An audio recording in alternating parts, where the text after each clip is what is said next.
It appears that ICE is at restaurants or even in neighborhoods, and it doesn't look like they're targeting criminals. Yes. ICE, Immigration Customs Enforcement, raiding. Now, there was a lot of panic online, but they apparently raided at least one restaurant yesterday. And it was a restaurant my best girl and I ate at on Sunday night. And we had commented about how little English was spoken at the restaurant. Well, by certain people at the restaurant.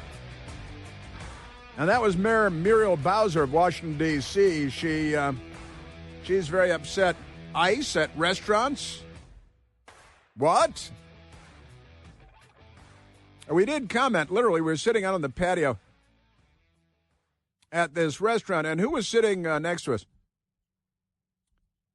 CBS News anchor Nora O'Donnell was seated 2 tables away from us. I think, is she a former CBS News anchor now? I think that's probably more accurate. Remarkable. Remarkable. What a time it is. What a time it is. Man, oh, Manischewitz. We got a lot going on. And it's Mailbag Day here on the Chris Plant Show. And I've got to say that I have only 1 hour remaining, and I should probably get to it. Now, we do have what's going on at the Vatican happening. It's part of the backdrop today, because the events going on there, 133 cardinals from all over the world gathered at the Vatican. The selection of a new pope with the passing of Pope Francis last week, right? And I've got a bunch of friends, Newsmax friends, among others, over there in Rome at the Vatican for the events, and it is a remarkable. It's always, I've seen it before. I think most of us seen it before, but it's kind of remarkable. They're not allowing cell phones. The cardinals there are 133 cardinals from all over the world, all of the cardinals from around the world, and they need a 2/3 majority from the College of Cardinals to select a new pope, kind of like, the United States Senate in many ways. There are only 100 members of the United States Senate, and too many of them are Democrats. But the 133 cardinals who gathered from over 70 countries will have no contact with the outside world as they decide who among them will lead the Catholic Church following the death of Pope Francis.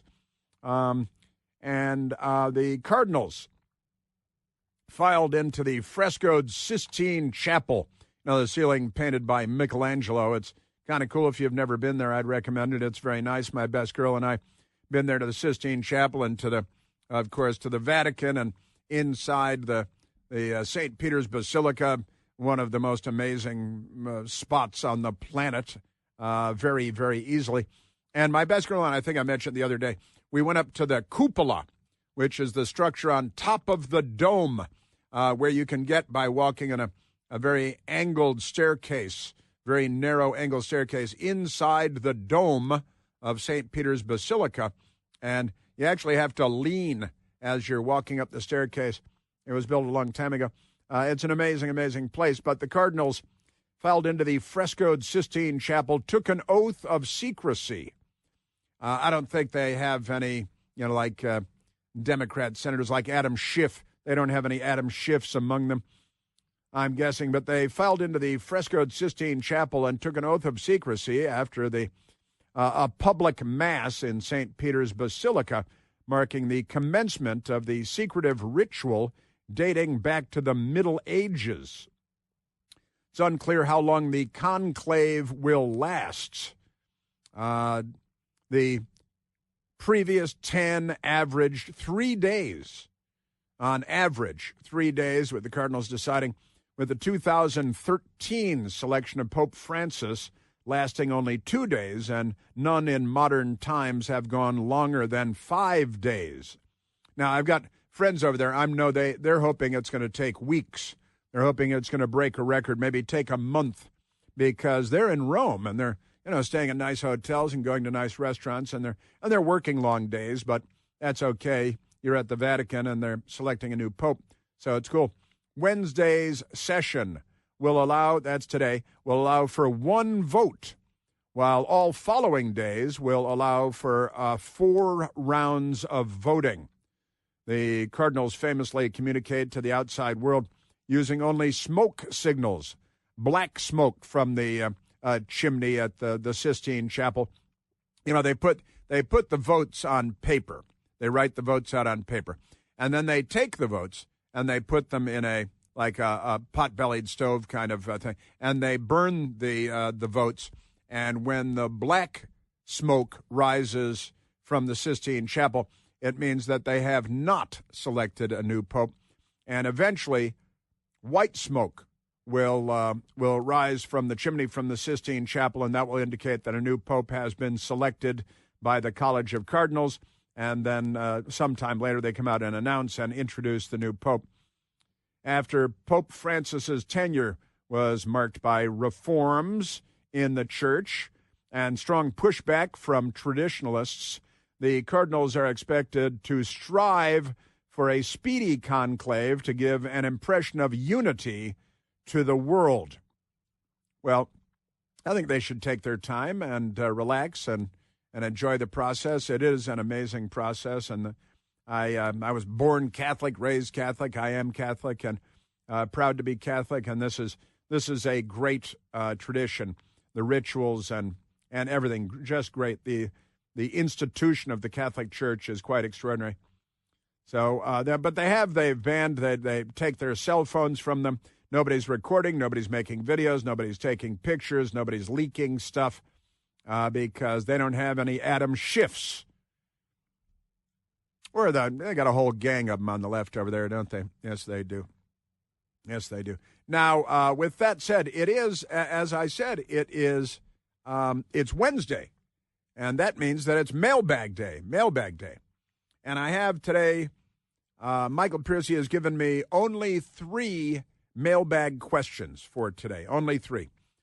Having selected them through the very elaborate process, we have 133 judges going through the mailbag questions. Not really, I just made that up. We don't have the College of Cardinals for Mailbag Day. But let's go to the questions. From Thomas Bone. Thomas Bone has a question in the mix today. That'd be T-Bone. T-Bone because he's Thomas Bone. Good morning, Chris. Is it a good idea for the government to offer illegal aliens $1,000 and free transportation back to their home countries? 11 million illegals will cost us $11 billion. But then again, allowing them to stay would cost 100 times that, given their governmental dependency needs. Well, T-Bone, we were going through these in the pre-show meeting today, and I said, well, I think T-Bone just answered his own question, didn't he? Because if they stay, let's say it's 11 million people, it might be 20 million people because the Democrats are fully contemptuous of the United States of America in every imaginable way. And it could be a lot more than that. You say 11 billion, could be 20 billion or 22 billion. If all of them accepted and it's more than just the $1,000 that they get as a stipend. It's also the transportation and the airfare to get on an airplane to go back to whatever beeple they fled in the first place and all of that good stuff. But honestly, T-Bone, I think you answered your own question. It's more cost-effective to pay, and what is it, $17,000 more than, the dollar figures came out, more than $17,000, I think it's $17,400 to deport an illegal alien from the United States ordinarily. And if they self-deport, we give them the airfare and $1,000. That is a fraction of the cost that it normally costs us to deport one illegal alien that the Democrats waved into the country with their gang tattoos and their weapons and their bags of drugs and smuggling children for sex trafficking, which the Democrats enjoy. They enjoy all of that. So is it a good idea for the to offer $1,000 is the question. And T-Bone, I got to say the answer is yes, because we've dug ourselves in over the course of decades, and now it's going to be incredibly expensive, like everything else out of Washington, to clean up the mess that overwhelmingly Democrats have made, but Republicans have been guilty in the past as well. And yes, now again, more than $17,000 to deport an individual versus maybe a couple $1,000 to give them airfare and $1,000 in cash. You go home, you can buy the whole town. Here's $1,000. Buy a house, get a swimming pool, raise 12 kids. So, yeah, unfortunately, T-Bone, I think it is cost-effective. Is it a good idea? Yes, it is. And you're right. You kind of answered your own question. Then we have our second question from Sirokeva. Sirokeva. It's Serokeva, right? Sirokeva. Could be somebody in Virginia. It's a pretty good code, though. I like it with capital S, capital R, capital K, and capital V. There it is. If you could go back and buy a different car than the one you have now, what would you buy? What would you buy? That's the question from Sirokeva. And Michael and I talked about this a little this morning, and I'm kind of, I drove my Lincoln Townhouse for about 10 years, I think. I drove it into the ground. Nobody would even buy it. Cab drivers wouldn't buy it by the time I was done with it.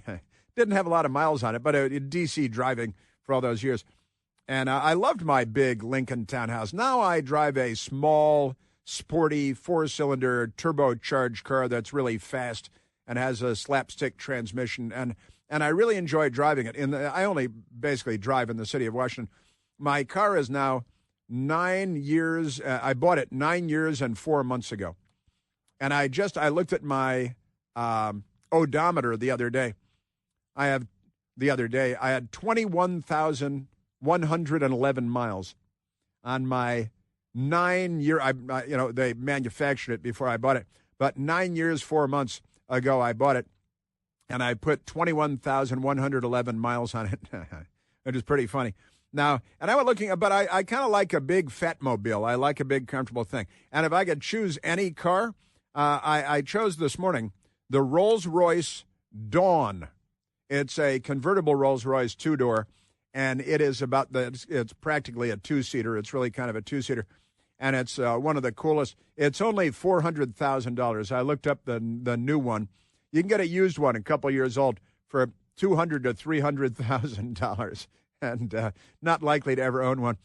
But the Rolls-Royce Dawn, the new one, is like $409,000. It's a really nice car. But, I park outside, so it might not be the best car for me. I think you want a garage if you're going to have a car like that. What else? I like, there are so many great cars.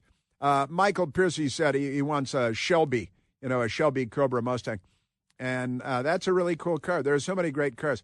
Classic old 1960s muscle cars are some of the coolest cars on the planet. And I could choose from a dozen of those. So many great cars on the road. But since Sirokeva asked me to identify one, I went with the Rolls-Royce Dawn convertible. Comes in really cool colors, too. Why wouldn't it? And then our final mailbag question of the day from Kevin Kneffel.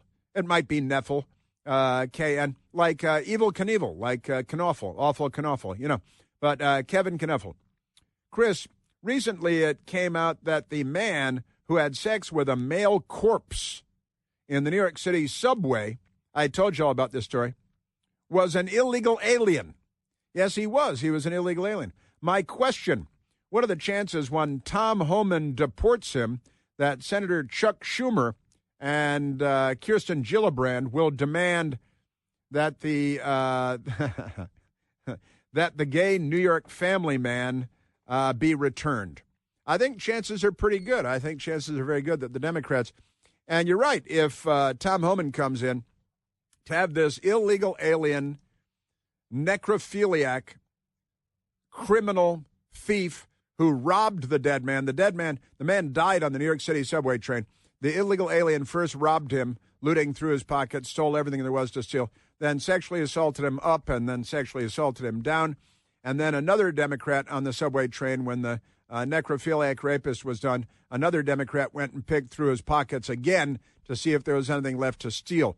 And if Tom Homan deports him, yeah, he's going to have to be, like the Maryland man that they love so much in prison in El Salvador. This guy would become the New York family man, and he'd be the gay New York family man because, the corpse that he raped was a man. So he's got to be, like a straight guy wouldn't do that, right? Only, a Democrat voter, illegal alien. The Democrats, they're not normal. They're really not. Hey, are you a yo-yo dieter? You diet, you lose weight, then you gain it all back again, probably plus a few pounds. Breaking free of your yo-yo diet pattern is one of the main reasons that doctors created Lean. Lean from Brickhouse Nutrition is a supplement. It's not an injection. You don't need a prescription from a doctor. Lean targets weight loss in 3 powerful ways, 3 very intelligent ways. It helps you to maintain healthy blood sugar levels. It helps you to control appetite and cravings. And it helps to burn fat by converting fat into energy. Listen, if you're tired of losing weight and then gaining it all back again, Lean was created for you. And I can help to get you started with 20% off when you enter the code PLANT20, PLANT20, at TakeLean.com. That's TakeLean.com, where the code is PLANT20, PLANT20 for 20% off. These statements and products have not been evaluated by the FDA. This product is not intended to diagnose, treat, cure, prevent any disease, and is not a substitute or alternative for care from a healthcare provider. Yes, sir. Yeah, the mailbag. And we got through the mailbag. We got to it. I didn't just steamroll over it.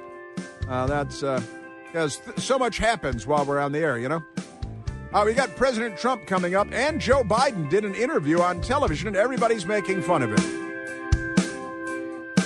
Chris here with a list of things that none of us should trust. The Washington Post, the New York Times, anything on CNN. Here's a list of things that I do trust. The Washington Times. Support real journalism for just $1 a week at WashingtonTimes.com/Chris. Little rebel. Your face is a mess. Why does the Democrat Party create so much news every day? They're just crazy, aren't they? They never stop. They never stop. Must be the cocaine. Do you think it's the cocaine? Could be the crack. Might be the crack. Just amazing stuff, these people. Listen, I haven't gotten to President Trump yet today. I'm going to do that. And we're getting some Joe Biden, too, because Joe Biden did an interview with television people, not in the United States, in another country altogether, a far-off land, an English-speaking country. But I've got that for you as well. And everybody's mocking him.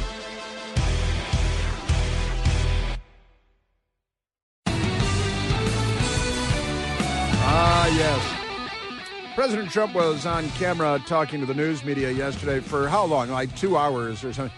Every day it's a full-length movie of President Trump talking to the press. And there was a lot of great stuff. There's always a lot of great stuff. He works the room. He knows what's going on. And he recognizes better than anyone. He was, I was already calling it in our entire political system, a terrible cable television show.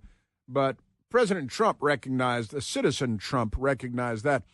And he came down the escalator, and he has dominated, which is a difficult thing to do in this media environment, but he has dominated the news media every day, and they're all freaked out. They're panicking. They're changing genders like Michelle Obama, who's transitioning. You see she's transitioning? Kind of fun. But let's go to one of the things that I really loved was President Trump yesterday kind of very calmly and in a funny way made fun of Barack Obama, who is trying to build his presidential library in Chicago, Illinois. And it's a disaster. It's taking forever, and the cost overruns and the union shutdowns and the construction looks like a calamity. It looks like it's in Ukraine, and it's awful. Everything about the Obama Library in Chicago, the presidential library, is a complete disaster. And President Trump yesterday said, nobody asked him, hey, what do you think about the Obama Library? But he's talking, and they've got their cameras, and they're listening, and President Trump volunteering. He's a world-class builder. President Trump yesterday on the Obama Library. President Obama, and if he wanted help, I'd give him help because I'm a really good builder, and I build on time, on budget. On time. He's building his library in Chicago. It's a disaster. And he said something to the effect, I only want DEI, I only want woke. He wants woke people to build it. Well, he got woke people, and they have massive cost overruns. The job is stopped. I don't know. It's a disaster. I don't know. It's a disaster. He wanted DEI. He wanted woke construction people, and now the construction has stopped. And just great. CBS News fake headline. President Trump calls Chicago's Obama Presidential Center a disaster. Blames woke construction. Very angry. The ABC station in Chicago, President Donald Trump criticizes construction progress at Obama Presidential Center in Chicago. How dare he? And you got to see the pictures of the thing. I mean, literally, it looks like it's something. It looks like Chernobyl, the disaster at the nuclear plant, which was in Ukraine, by the way. And it looks like they started construction and then they lost everything, and it doesn't look like a building. It looks like an elevator shaft, and it's concrete, raw concrete. And the NBC Chicago, President Donald Trump made several comments about the state of construction at the Obama Presidential Center, with the former president's foundation pushing back on the remarks, naturally. President Trump called it a disaster and said he wanted a DEI, wanted a woke construction team and all this good stuff. And the Obama people, they're naturally angry. They had to go Molotov cocktail something Jewish. President Trump yesterday on the Obama Library, the Obama Center. I don't like that happening because I think it's bad for the presidency that a thing like that should happen. He's got a library that's a disaster. And he wanted to be very politically correct, and he didn't use good, hard, tough, mean construction workers that I love. But he didn't want construction workers. He wanted people that never did it before. And he's got a disaster in his hands. And I would love to help him with it, or somebody else. I could recommend professionals. But it was not built in a professional manner. It wasn't handled in a professional manner. President Trump said the job has stopped, talking about the construction, amid an ongoing lawsuit. They got a lawsuit. But the Obama administration rejected the claim in a response on Tuesday. Of course, they're lying because that's what they do. The lawsuit that President Trump referred to involved a black-owned subcontractor that had filed a lawsuit against another contractor alleging racial discrimination in late January, according to the Chicago Tribune. The Obama Foundation denied that construction had stopped. It's just not going forward, and that the project is still on track to be completed in 2026. Yeah, sure, but look at the state of the construction, and you'll know that something else is more likely true. Finally, the foundation emphasized that the project is privately funded and argued that it would generate up to $3 billion in economic activity once it opens. Yeah, over the course of 100 years. What's that? It's not going to $3 billion a year, not by a long shot. No presidential library could ever do that. So they lie. Oh, yeah, $3 billion. Yeah, sure, $3 billion. I'd like to know who funded it. Where's George Soros? How many left-wing radical billionaires have poured money into the Obama family coffers? That's what I want to know. Yeah, and one contractor, black-owned subcontractor, suing another contractor, a racial discrimination. That was just a couple of months ago. And whatever they deny is likely true because you can't trust them. It's one of the big problems with these guys. I'm telling you. Now, President Trump also had the Canadian Prime Minister there at the White House yesterday, and that was perfectly fun. The president, this is they even talked about Volodymyr Zelensky in the Oval Office meeting where things didn't go very well with Volodymyr Zelensky, but President Trump yesterday with the Canadian Prime Minister, who's kind of a funny little leftist, and he's probably perfectly pleasant if you're sitting around drinking beers or whatever. But as world leaders go, the Canadians, they're not what they used to be. But it was kind of fun. Prime Minister Carney is Carney smells of cabbage, small hands, smells of cabbage, and Carney told Trump that Canada is not for sale. Never say never, President Trump replied. This is National Panhandler Radio suckling on the taxpayer teat so they can spread the propaganda of the left. But President Trump with the Canadian Prime Minister yesterday, who is a carny. You have said that Canada should become the 51st state. Well, I still believe that, but it takes two to tango, right? But no, I do. I mean, I believe it would be a massive tax cut for the Canadian citizens. You get free military, you get tremendous medical cares and other things. There would be a lot of advantages, but it would be a massive tax cut. Be a massive tax cut because in Canada they got they already have their national health care, which is why wealthy people in Canada come to the United States to get their health care and including senior elected politicians, premiers, which is like a governor, and members of the parliament. They sneak out when they find themselves in medical trouble and they come to the United States for their health care. What's the guy's name? Gary Millions or whatever his name is. That's what they call him. And he came to Miami for his heart surgery because Canada was not his first choice. And then the woman who allegedly, the member of parliament there, allegedly had a sexual affair with Bill Clinton. And she had breast cancer, big supporter of the national health care system in Canada. But when she discovered she had breast cancer, she sneaked in and out of the country and went to California for her treatments because she wanted to live. The Canadian Prime Minister, Mark Carney, and President Trump yesterday at the White House. As you know from real estate, there are some places that are never for sale. It's true. We're sitting in one right now, Buckingham Palace that you visited as well. That's true. And having met with the owners of Canada over the course of the campaign last several months, it's not for sale, won't be for sale ever. But the opportunity is in the partnership and what we can build together. He wasn't talking about buying it. I'm talking about buying it. Now, let me say, because the media is going bat guano about this again, as they often do.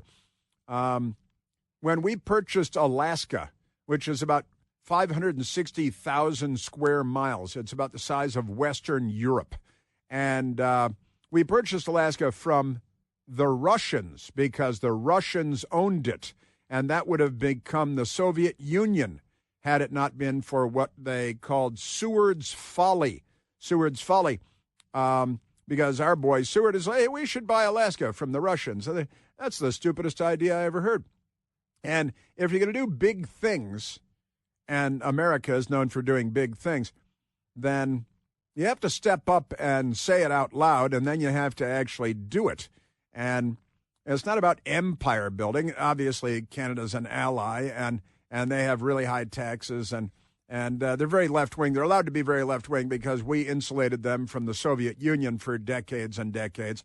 We saved them from the rise of the Socialist Workers' Party of Adolf Hitler, from the threat of the Russians and then the Soviet Union, and from communism in China and every place. They've talked about being insulated from evildoers. Canada is the most insulated country and has been for generations now. Now, Mark Carney is the Canadian Prime Minister, meeting with President Trump, and it was very cordial. The tone was very nice and everything. And then there was Volodymyr Zelensky, who didn't have such a good time in the Oval Office, but Canadian Mark Carney and President Trump. When you consider what Mr. Carney just said, that Canada is not for sale, does this make the discussion a little more difficult to start on? No, not at all. No, not at all. No, time. Time will tell. It's only time. But I say never. I've had many, many things that were not doable, and they ended up being doable, and only doable in a very friendly way. But that's right. And again, it was very friendly when we bought Alaska from Russia, too, before it was the Soviet Union. And it was the greatest idea in the history of the world. And also, I don't recall President Trump saying we were going to buy Canada. Too many acres. It's, it's the second largest country on the planet Earth. I don't think we want to buy it as a real estate transaction. I don't recall President Trump saying we were going to buy it. He said we're going to give him statehood, make him a state. And overwhelmingly, I think he's having fun, and Greenland too, and it makes the lefties go crazy, and they run over and crash into the wall and throw their stack of papers up in the air, and they get a bloody nose and they run away. It's ridiculous, but President Trump, a lot of this he's doing for fun, and he also looks at the history of the world, and big leaders do big things, right? Let's go to Joe Biden, because Joe Biden, ridiculous dimwit that he is, did an interview with the BBC, the British Broadcasting Corporation. That's in England, not even America. The left-wingers at Mediaite, Biden breaks silence to shred Trump in first interview since leaving office. What the hell's going on here? That's Joe Biden says every morning when he wakes up and every night when he goes to bed. But Joe Biden talking to the BBC, and honestly, there's a great headline here, says the Joe Biden interview shows why America elected Donald Trump. Here's Joe Biden talking to the British Broadcasting Corporation. Should you have withdrawn earlier, given someone else a bigger chance? I don't think it would have mattered. What? We left at a time when we had a good candidate. She was fully funded. And what happened was I had become what we had set out to do, no one thought we could do. What? And become so successful in our agenda, it was hard to say, what? No, I'm going to stop now. I meant what I said when I started. What? That I think I'm prepared to hand this to the next generation. It's a transition government. Of what? But things moved so quickly that it made it difficult to walk away. Yeah, it's a what? I'm sorry, he was so successful with his agenda. What was your agenda? War in Europe, war in the Middle East, 9% inflation, Tren de Aragua, attacking the New York police and gangs in Times Square. Did you see the giant in Times Square? 11 Tren de Aragua, young men, including like 12-year-olds, attacking the New York City police, NYPD, in Times Square yesterday, where they just installed a 12-foot-high bronze statue of a black woman, and that's all they say about it. It's not any particular black woman. It's just a black woman, and they installed a 12-foot-high bronze statue. Reminds me of the statue in Seattle, the giant bronze statue of Lenin, of Vladimir Ilyich Ulyanov, Lenin of the Russian Revolution. But they've installed this ridiculous 12-foot-high bronze statue of a black woman in Times Square, and that's all. It's just, and she looks like she's got a bad attitude, and she's barking at somebody. Isn't it amazing? Joe Biden talking to the British Broadcasting Corporation. It was a hard decision, but regrets though? No, I think it was the right decision. I think that to step down. What? Speak up. Keep talking. It was just a difficult decision. What? But you shouldn't have taken it earlier. Well, I don't think so. I mean, I don't know how that would have made much difference. And this is the headline that he gets: is Biden breaks silence to shred Trump. I don't think so. No, I don't think that's the case. But I've got Big Mike coming up. Michelle Obama, she came out in public, too. Is that statue in New York of her could be got a bad enough attitude? Amazing stuff. But wait till you hear Big Mike. I want to finish off the day with Michelle Obama. It's official. What's official? You'll see. It's coming right up. What the hell's going on here?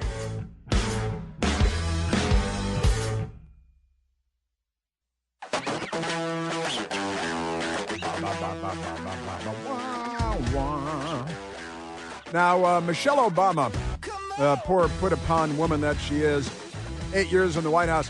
Her mother lived in the White House for 8 years while she lived in the... And I think that's one of the greatest stories of all time. Her mother, Marion Robinson, who lived in the White House for 8 years. What an extraordinary life story. And Michelle Obama, who's had one of the most amazing and luxurious lives in the history of humankind, and she can't stop complaining. It's kind of amazing. She complains that when they lived in the White House, as is the case with all first families, they have to pay for their own food. Now, there's a staff that cooks it for you and brings it to you and takes away the plates and everything. But you've got to, and they shop for you, and they go to the grocery store and all that stuff. But Michelle Obama found that very difficult and traumatizing. It's expensive to live in the White House. It is? Many people don't know. I mean, much is not covered. You're paying for every food, every bit of food that you eat. Socialist. You're not paying for housing and the staff in it, but everything, even travel. If you're not traveling with the president, if your kids are coming on a Bright Star, which is the First Lady's plane, we had to pay for their travel to be on the plane. It is an expensive proposition, and you're running for 2 years and not earning an income. Running for 2 years and not earning an income, and you got to pay for the food that is then prepared for you by the White House staff. And it's been a very difficult time, and there are articles all over the place about poor Michelle Obama. She's in therapy. At this, phase of my life, I'm in therapy right now because I'm transitioning.